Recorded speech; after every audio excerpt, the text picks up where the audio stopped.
Mais bon Julien, bonjour pour notre second duplex chez les Tontons Crypto.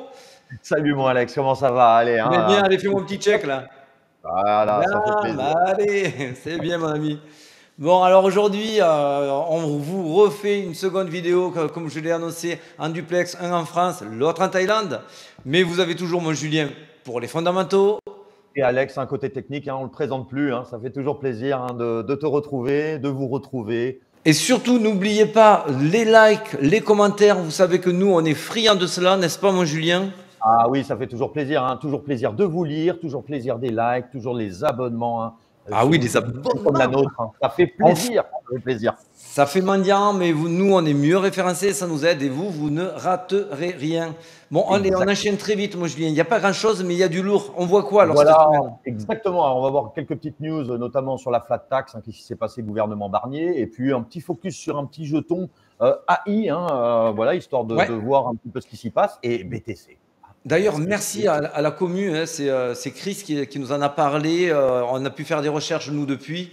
J'ai pris un petit bug, mais on en reparle juste après. Pour l'instant, on n'oublie pas de nous rejoindre sur Telegram, de nous rejoindre sur X, sur YouTube, pour ceux qui en ont envie et ceux qui le peuvent. En attendant, le club des tontons est reparti sur les chapeaux de roue. Regarde mon Julien, si c'est pas beau, je l'avais mis ça sur X, je pense pas que tu l'avais vu. On avait vraiment chopé le BTC juste à son top local pour pouvoir le shorter. On l'avait vendu pour le racheter en long. Et là, bon, vous connaissez la suite, on se régale. Ah ouais, c'est du cousu humain, là. Hein, Ah, on ouais. ne peut pas faire mieux là. Donc, si vous Bravo. voulez nous rejoindre, le lien est en description, c'est dans la bio. Et mon Julien, on attaque la semaine ou pas? Ben, c'est parti. Alors, c'est du vert. C'est du vert. Et ouais, c'est du vert, ça fait toujours plaisir. Hein, voilà, là, on va pas se le cacher. Hein, c'est vrai que c'est reparti sévère. Et on voit des petites pastilles, mais attention, les pastilles, quand même, elles montent des plus 10, plus 15, plus Ouais. 20. Enfin, c'est des beaux trucs. Hein, c'est Voilà, plutôt donc sympa. là, vous l'avez vu, BTC est en pleine reprise haussière, donc on le sent, ça commence à pousser sur les altes, et tant mieux, parce qu'on a quand même beaucoup souffert, il serait temps maintenant un petit peu de passer à la caisse, mais ne passons pas à la caisse trop tôt, on vous en reparlera plus tard, le meilleur est à venir. Mais, allez, si on attaque sur les bonnes nouvelles. Alors, bon, alors c'est vrai qu'avec cette bonne nouvelle, il n'y aura potentiellement pas de augmentation de la flat tax. Hein. Donc, on rappelle, hein, Apparemment, notre cher ministre 30%. Michel Bernier, non, Michel Bernier, c'est l'actrice, non, Ouais, ouais, ouais. mais c'est des acteurs tout de même. Donc, Michel Barnier nous aurait épargné sur la flat tax, une première fois annoncé en plus 10%, allant quasiment à plus de 33%, ce qui aurait été quand même assez massacreur. Faut quand même pas se C'est pas leurrer. trop parce que c'est déjà 30% sur les bénéfices, c'est pas rien non plus. Donc, c'est Et voilà, donc ça aurait pu être encore une augmentation en plus. alors, est-ce que c'est un rétropédalage ou est-ce qu'on va l'avoir par la suite? On reste connecté pour vous le dire par la suite. En tout cas, tant mieux pour l'instant si on est épargné. On attaque Exactement. par le petit jeton. Allez, c'est parti. Allez, je te laisse l'annoncer. Ouais, bon, ben voilà, on va vous parler aujourd'hui de 01 Labs. Alors moi, je ne le connaissais pas personnellement, on en a parlé tout à l'heure. Hein. Merci à la personne de la communauté qui nous l'a partagé. Alors pourquoi on vous parle de l'IA, etc. Parce que vous savez que c'est un narratif un peu en tendance, donc c'est vrai qu'il en fait partie. Donc ça, c'est vraiment cool. 01 Labs, hein, qui a lancé son DEAI token. Alors je ne sais pas comment tu le prononces, toi, Alex. Hein. DI.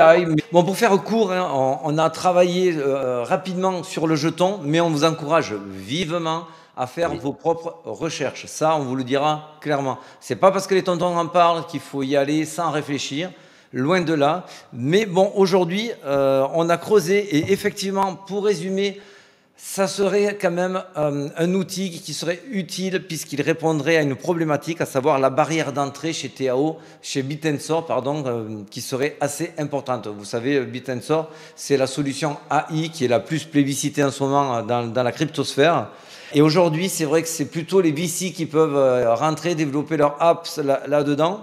Oui, donc DEAI proposerait une solution pour les petits les développeurs. Ça serait assez simplifié. Ça les mettrait en relation.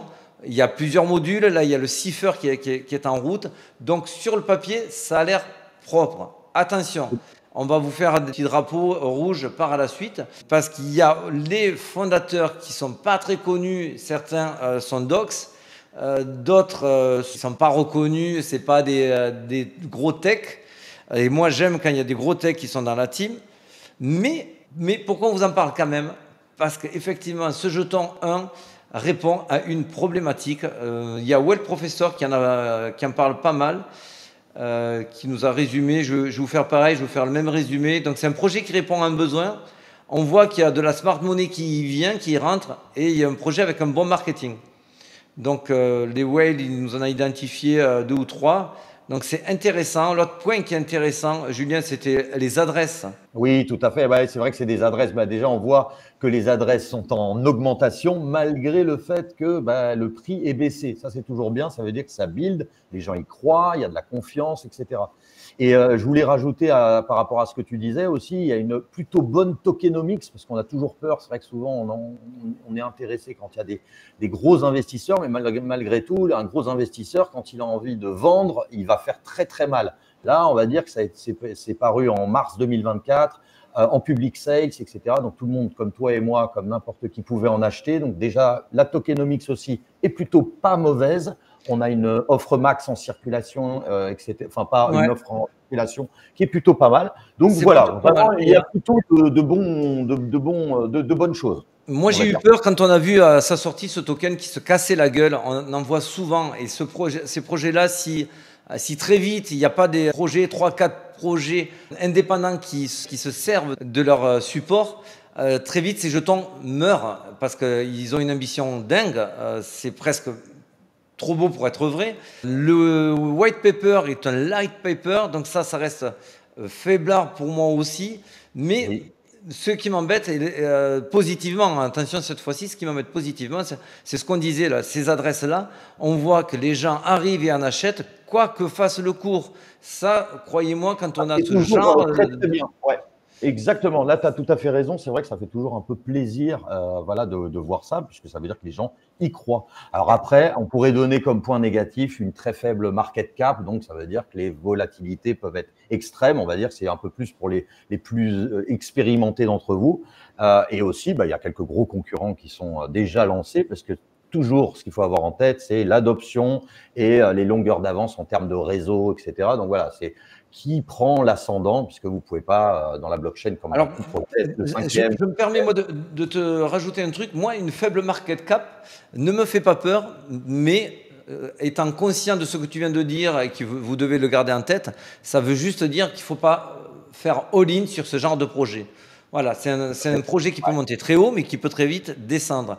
Et à ce titre, sur ce genre de projet-là, s'il n'a pas clairement performé pendant le bull run, pendant l'alt-season, je ne le conserverai pas. Ne tombez pas amoureux de vos jetons.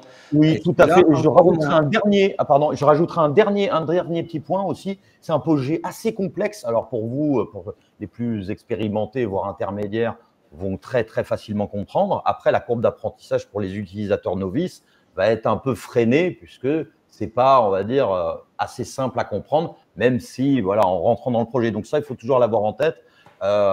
C'est pas Bitcoin, j'en achète, il y a 21 millions, point barre. Donc voilà, c'était juste aussi dire que c'est un projet qui est précis, complexe, qui répond à une attente. Mais voilà, il faut toujours regarder, donc faites vos propres recherches. Je vous encourage à regarder Victor Crypto. Il a fait une vidéo détaillée d'une demi-heure qu'il faudra que vous fassiez la mise à jour vous-même parce que c'est vrai que dans les points négatifs, il citait justement que le cours dégringolait. Depuis, il s'est bien repris. Je vous le montre. Je crois que c'était fin août. Donc effectivement, là, ça fait peur de parler de ce jeton-là. On voit que ça remonte fortement sur des patterns comme cela, sur des charts comme cela. Pour moi, ça ne me fait pas peur qu'il aille chercher un nouvel ATH assez rapidement, puisqu'on voit que là, il a déjà posé un premier bottom sans aller plus bas que son prix d'entrée. Ça, c'est important. Un jeton qui casse son prix d'entrée, oui, ça veut dire que c'est un rug. Donc, un rug oui, cool. Donc, exactement, ouais, un rug cool. Alors, on enchaîne très vite par l'analyse du Bitcoin, mon cher Julien. C'est parti. Alors, Fear and Greed à 48. Alors 48, c'est ce que je te disais, il y a une mise à jour du Fear and Greed, normalement il devrait être plus élevé, mais ça tenait compte du premier pump, donc mine de rien, les gens ne sont pas rassurés par ce pump.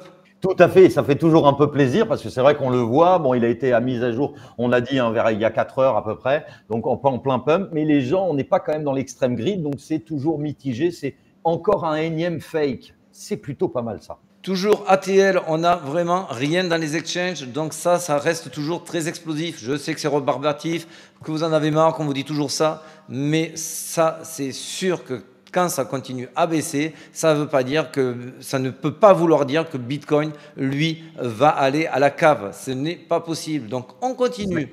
Julien, je te l'ai montré. Alors ça, c'est plutôt beau, hein. Vous la connaissez peut-être cette figure, tu vas la présenter, un cup and handle qui est classique on va C'est un dire en classique. finance. C'est un classique dans le chartisme. C'est une figure, même si elle est classique, qui n'est pas visible très souvent, et encore moins souvent sur ce time frame-là. On est en weekly. Chaque bougie est une semaine. Ce graphique-là, on vous l'avait présenté, on était ici, on était en mai-juin, quand on vous l'a présenté. Ça faisait un petit peu ambitieux à ce moment-là de vous en parler, mais quand même, on la voyait très proprement se dessiner. Alors, je vais vous faire juste retenir deux choses. L'objectif 1, 67%. Souvent, notez que quand il y a un objectif à réaliser, il peut se retourner avant à 67%. C'est une statistique qu'on relève régulièrement. Donc, retenez, objectif 1, on est à 190 000. Et l'objectif 2, on est à 260 000. Pourquoi je vous dis de retenir cela? On y revient dans 2 secondes. Revenons sur ce qu'on vous avait présenté semaine dernière. Vous voyez le fameux fanion ou drapeau, hein, les deux sont valables, avec un premier objectif à 67% qui était dans les 85 000, un second objectif dans les 100 000. Et alors, si on prend la totalité de ce manche-là, on arrive sur un objectif 3 qui correspondrait à 170 000, juste à ce que nous présentait le graphique d'avant. Ici, on était à 190 000. Donc, on y est vraiment très, très proche, très similaire. Le dernier objectif, celui-là, objectif 4, on est à 250 000. Ici, on était à 260 000. On est très proche aussi de ces objectifs. Ça donne une petite confirmation. Attention, ne nous emballons pas, je fais que parce que vous c'est parler. beau, hein, c'est des gros objectifs, hein. On en parlait juste avant, c'est pas rien, hein, parce que c'est vrai que 250 000, ça ne veut pas dire qu'il ne va pas y aller, ça veut dire que c'est un bel objectif. Exactement. Vous savez que nous, on n'est pas, dès qu'on arrive sur les hauts de range, on n'est pas du style à dire to the moon, et quand on est en bas de range, on n'est pas du style à dire on va à la cave. Juste, moi je vous parle que de la technique pure. Est-ce qu'elle sera piégeuse? Est-ce que la smart money va s'amuser de cela? Ça sera dans un second temps. Pour l'instant, nous, sur le court terme, moyen terme, on va s'attaquer à l'objectif 1, qui est les 67%, 88 000. 90 000 presque. Donc ça, pour nous, on va y être très focus là-dessus. Ça fait partie de notre scénario. C'est le premier stop, enfin le premier arrêt intéressant, voilà, pour que ça nous prouve qu'on est bien en bull run. C'est bien ça, mon Julien. Ça nous amène à ce canal descendant que j'avais présenté, je crois que c'était vendredi ou samedi, sur Twitter. Chaque bougie du daily, et là, on voit que ce qui se passe en ce moment, ça rentre dans un canal descendant avec une moitié verte qui est la moitié bullish et une moitié rouge qui est la moitié bearish. Et vous savez, ceux qui ont lu le post sur X, quand on vient faire appui sur la médiane, c'est souvent très bon signe pour qu'on aille chercher le haut du canal. Regardez, on y est quasiment. Quand j'ai fait le post, on était à 61 000. Hein. Donc, excusez-nous d'être encore dans le 1000. Hein. On ne peut pas faire autrement. C'est beau, là, bravo, bravo. En tout cas, c'est vrai qu'en effet, quand ça rebondit, hein, c'est quand même assez puissant, hein, cette médiane. C'est assez puissant et ça joue surtout avec, encore une fois, les biais. En se disant, on a tapé une fois, 2 fois, 3 fois, 4 fois, 5 fois, 6 fois. Et à chaque fois, on est redescendu sur le bas du canal. Donc, les gens sont prêts à se dire... Ici, ça dévisse rouge, ça pisse le sang, donc ça va redescendre bas de canal. C'est toujours le même travail d'usure qu'on retrouve sur le Wyckoff réaccumulation. Alors là, on est bien plus haut, on est à 64 000. Hein. Donc pour moi, le LPS est en train de se valider. Donc tout s'aligne encore une fois, mon cher Julien. Que veux-tu que je te dise ? Eh ben non, mais c'est justement, c'est ça, c'est toujours la patience, le temps, etc. qui fait son œuvre. Et quand on s'y entend pas, c'est toujours pareil, c'est là où ça dégomme. On a eu peur d'y rentrer. Nous, les tontons, on n'a pas eu peur. On vous a dit de rentrer ici lourdement sur ETH, sur BTC. On vous a fait des calls. Ceux qui nous ont suivis, tant mieux. Maintenant, ça ne veut pas dire que ceux qui ne sont pas dans le train ne peuvent pas y rentrer. Je vois encore beaucoup sur Telegram. Allez, c'est le bon moment de shorter. Allez, c'est bon. Je vous dis, ne vous fatiguez pas à chercher des shorts sur un marché haussier. Prenez le temps de trouver une nouvelle entrée sur du Bitcoin si vous avez pris du profit. Mais arrêtez de vouloir scalper des positions qui aujourd'hui seront de plus en plus risquées si on part en bull run. Aujourd'hui, le marché, il est haussier. Mettez votre énergie et vos volumes de portefeuille dans quelque chose qui va vous rapporter et pas quelque chose qui va vous prendre la tête. Là, on a des belles fair value gap qui ont été laissées. Il y en a une qui est d'ailleurs sur le premier Fibo du mouvement long terme que je peux vraiment trouver intéressante, qui est aux alentours de 63 000. Il y a aussi un beau support ici à 61 200 si vraiment il y a une bad news et qu'on doit retracer du mouvement pour repartir. En tout cas, aujourd'hui, on est haussier. On a encore une petite fair value gap, mais celle-ci, elle est assez faible selon moi. Ça pourrait avoir du sens, mais il y a un moment, on n'oublie jamais qu'on ne peut pas aller chercher tout le temps, au même moment, etc. Donc voilà, c'est une possibilité, en effet. Alors, ça, j'adore. Là, par contre, Alex, la heatmap, j'adore. La heatmap, je sais qu'il y en a qui sont fans. Il faut savoir l'interpréter et pas se ruer dessus. Si on regarde aujourd'hui où c'est qu'on en est sur les liquidations, il faut bien faire la différence entre le mot liquidation et le mot liquidité. C'est-à-dire sur une heatmap liquidation, ce que va faire le Bitcoin en allant au nord, c'est aller chercher des stop loss ou aller chercher des liquidations. Donc c'est toutes des positions qui vont être squeezées ici. Oui. Au sud, c'est pareil. C'est des positions qui vont être squeezées. Ce n'est pas c'est de la liquidité, mais ce ne sont pas des ordres d'achat ou des ordres de vente. Il faut bien faire la différence parce que je vais vous la présenter juste derrière. Mais pour revenir à cette carte, qu'est-ce que tu pourrais dire, Julien? Tout simplement, c'est qu'on voit qu'il y a, vous pouvez le voir, je n'ai pas précisément, mais on voit qu'il y a un gros support à 61 000. Enfin, je veux dire, il y a des grosses liquidations qui attendent. Et au nord, c'est vrai qu'il y a quand même beaucoup de choses. Donc, il serait tenté aussi d'aller chercher. Il y a quand même beaucoup d'argent à aller chercher de liquidation et donc de faire sauter les stop loss et donc qu'ils puissent racheter leur. Vous voyez, c'est assez marrant parce qu'on a vu un range, notamment celui du week-end, où on était entre 63 500 et 61 700. On a vu que ça s'est encadré par des liquidations. Moi, personnellement, j'aurais vraiment aimé fortement qu'on aille sortir celle-ci en premier pour monter. Pour moi, c'était vraiment là le départ du bull run. Là, aujourd'hui, on a laissé cette liquidité-là. Est-ce que ça doit nous faire peur pour autant? Pas forcément, parce que d'abord, si on revient à 61 600, nos positions sont protégées. Et deux, c'est pas de manière sûre qu'on va chercher des liquidités qu'on a laissées. Ceux qui nous suivent depuis longtemps, vous savez que on a fait partie de ceux qui, quand ça pumpait à 17 jusqu'à 20, de ne pas se fier à la heatmap qui disait il y a tellement de liquidités au sud, ça ne peut pas monter, ça va d'abord aller au sud. On n'est jamais allé chercher ces liquidités. C'est pour ça que je m'en sers comme indicateur, mais pas comme valeur absolue pour me diriger dans les mouvements du Bitcoin. C'est très clair. Alors maintenant, on attaque les liquidités. Alors là, c'est les personnes qui ont placé des ordres d'achat qui sont ici au sud et il y en a. Donc, là, tu voulais dire quelque chose et moi je trouvais ça plutôt pas mal. Est-ce que ça ne serait pas ce fameux terme que vous entendez peut-être du spoofing? Écoute, alors, spoofing ou pas, on l'a eu ici. Ça a eu quand même l'effet de bien faire pumper le Bitcoin. On l'a ici. Soit ça le fait pumper en mode spoofing pour mieux nous attraper derrière. C'est une vraie possibilité. Hein. N'oubliez pas qu'on a beaucoup de liquidités à récupérer à 61 600. Donc, on rappelle ce que c'est le spoofing. Le spoofing, c'est juste de retirer ses ordres au dernier moment. Oui, de retirer ses ordres au dernier moment pour faire croire qu'on va aller dans une direction. Pour l'instant, cette direction est prise. Hein. Donc, c'est pas réellement… les ordres ont été enlevés pour les remettre plus haut. C'est compliqué de prouver que c'est du spoofing. En tout cas, on voit que c'est la même salve d'ordre qui se repositionne toujours plus haut.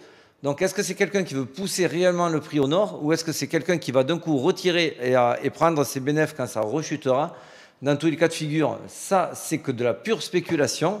On est sur une dynamique haussière, je le redis, je le répète, je le maintiens, que ce soit du court terme, moyen terme ou long terme. Bien sûr, on serait OK qu'il y ait un petit rattrapage, une petite consolidation ou un retracement pour recharger en longue. Hein. Moi, je le verrais comme une opportunité. Mais en aucun cas, aujourd'hui, je vous le redis, on s'écarte de plus en plus des points d'invalidation qui étaient à 53 300, donc aux alentours des 53 000. Donc, on ne va pas se plaindre aujourd'hui. Hein. C'est vrai, c'est beau. Hein. Donc, ah oui, alors là, on voulait en parler un petit peu. On voit que toujours, alors, ces fameux funding qui explosent, hein, ce qui est un petit peu normal. Alors, oui, alors les funding, vous savez, c'est un petit peu ma marque de fabrique. Il faut savoir le prendre avec des pincettes. Quand on va rentrer en bull run, il y aura forcément l'open interest qui va exploser et les funding aussi. Je vous invite à regarder les funding lors du dernier bull run, c'était 10 fois ça. Vraiment, c'était terrible. Donc oui, il y aura quand même des yo-yo avec des moins 5% sur le BTC, voire des 10%, des moins 10%. Mais il faudra s'habituer à voir l'open interest, mais surtout les funding augmenter. Donc ça sera de moins en moins un repère fiable. Ce repère, il est très très fort sur les zones d'accumulation et de réaccumulation, sur les zones de pré-pump. Mais une fois qu'on va aller en verticalité, l'aide sera vraiment plus secondaire. Exactement, c'est beau. Écoute, écoute, maman est près de toi. Hein. Je crois que j'ai tout dit, mon ami. Super, hein. En tout cas, ça fait plaisir. Ah, tu repars à gauche. Super. Non, regarde. Surtout, je ne fais pas de politique, moi. Bon, moi j'ai tout dit, mon cher Julien. Hein, toi aussi. Moi aussi, hein, j'ai été très content encore hein, de te voir. Ah, moi aussi. T'as vu, j'ai moins les coups de soleil. Hein. Ouais, t'es beau comme un dieu. Allez, bon, on vous fait de gros bisous. À très vite sur Telegram. Et Julien, je te fais un petit check. Allez, check, mon ami. Check, bim, c'est parti. Allez, ciao à tous.